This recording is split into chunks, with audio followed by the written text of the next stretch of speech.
Info terupdate malam ini pencairan PKH BPNT berikut ada saldo masuk KKS di bank dan wilayah ini terupdate di media sosial, semoga bermanfaat. Assalamualaikum warahmatullahi wabarakatuh, apa kabar semuanya, semoga selalu sehat, dilancarkan rezekinya, dimudahkan segala urusannya, amin. Nah, di video kali ini saya akan berbagi informasi yaitu aturan penting terkait pencairan bantuan PKH tahap 5 dan BPNT tahap 6 alokasi September-Oktober tahun 2024. Nah, lalu kira-kira ada aturan terbaru seperti apa ya? Maka dari itu simak terus videonya sampai selesai agar supaya tidak menimbulkan gagal paham dalam menyerap informasinya.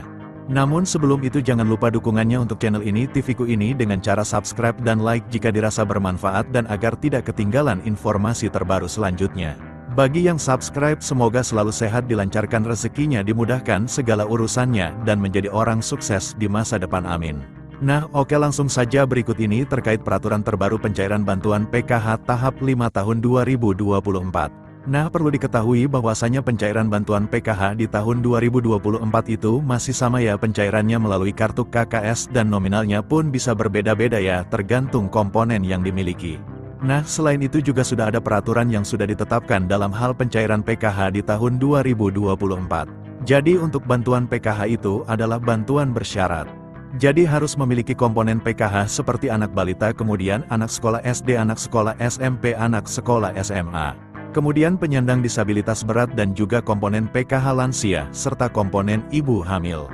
Nah, kemudian ini ada beberapa kriteria untuk menentukan bantuan PKH BPNT-nya bisa cair atau tidak.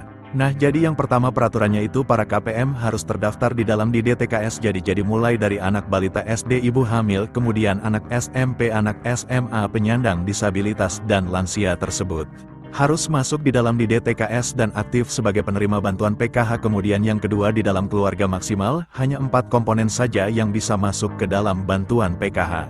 Kemudian yang ketiga, prioritas bantuan PKH yang memiliki komponen datanya itu harus aktif ya, dan padan antara di DTKS dengan Dukcapil. Kemudian peraturan yang kelima, jika kalian terdaftar sebagai penerima bantuan PKH anak sekolah, baik itu SD, SMP maupun SMA, ini datanya harus terdaftar di aplikasi Dapodik sekolah masing-masing dan datanya badan dengan di DTKS, jadi tidak boleh ada perbedaan. Selanjutnya yang keenam, untuk komponen PKH balita yang disebut sebagai komponen PKH balita itu adalah hingga anak yang kedua saja ya. Apabila ada balita ketiga ataupun balita keempat dan seterusnya, maka sudah tidak dapat dibilang penerima bantuan PKH lagi ya, karena dibatasi sampai balita kedua saja. Selanjutnya peraturan ke-8 untuk komponen disabilitas, jadi maksimalnya itu ada 4 orang ya yang bisa menerima bantuan PKH. Kemudian selanjutnya untuk komponen lansia, peraturannya adalah yang dibilang komponen PKH lansia sama seperti penyandang disabilitas, yaitu maksimal 4 orang saja. Kemudian peraturan selanjutnya untuk komponen lansia tersebut itu usianya harus mencapai minimal umur 60 tahun ke atas. Selanjutnya untuk komponen cucu itu juga bisa masuk ke dalam pencairan bantuan PKH asalkan lolos sebagai penerima dan memenuhi persyaratan.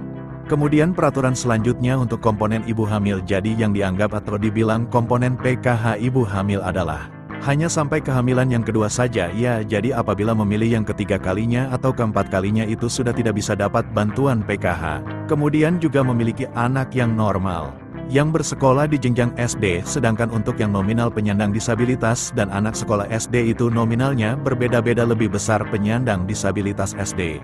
Maka yang masuk komponen PKH adalah komponen disabilitas yang didahulukan, jadi sudah jelas, yaitu adalah peraturan bantuan PKH di tahun 2024. Sementara untuk jadwal pencairannya jika tidak ada perubahan akan dicairkan di antara bulan ini atau Oktober tahun 2024. Nah berikut ini KPM yang sudah cair KKS-nya, berikut saldonya cair segini 400.000 kemarin daerah Cilacap Bank Mandiri yes cair-cair, semoga yang lain menyusul cair, amin. Nah sekian dulu informasi ini, semoga bermanfaat bagi semua. Assalamualaikum warahmatullahi wabarakatuh.